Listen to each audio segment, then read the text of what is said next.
Čudovito vreme nas pospremi k 6-članski družini Vevoda. Doma nas pričakajo radovedni Žan, njegova mlajša sestrica Maja in njuni starši.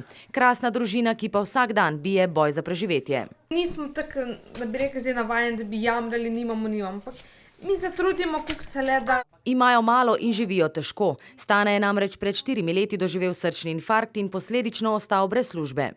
Jaz sem iskal službo, pa ko se vprašal, če pa invalidi jemljajo, se je pa ustavilo. V letu 2012 se je družina razveselila rojstva 4. otroka, a veselje ni trajalo dolgo. Hči Maja se je rodila s šumom na srcu in bila kot enomesečni dojenček tudi operirana. Mi je zelo težko, ne? Tako da.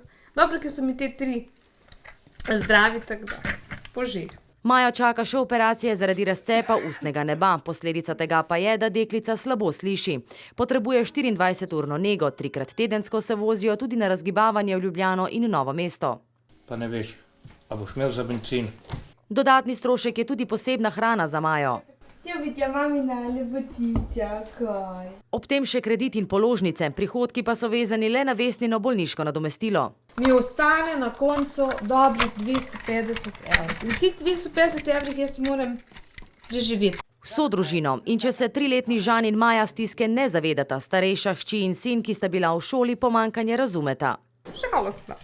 Ti ne moreš v bistvu kupiti. Hudo je. Starša si želita predvsem Zdravje, da bi rekli zdaj. Operacija je uspela in to je to. Kljub hudi stiski se Vesna in Stane borita naprej. Ne smeva obupati, pravita, zaradi otrok. Pomagati, koliko si moreš sam, pa če še kdo kaj zraven pripomore, je pa to lažje. Mali Maji in družini Vevoda lahko pomagate tudi vi. V obliki sredstev, ki jih nakažete na transakcijski račun Rdečega križa Metlika in zraven pripišete besedo družina.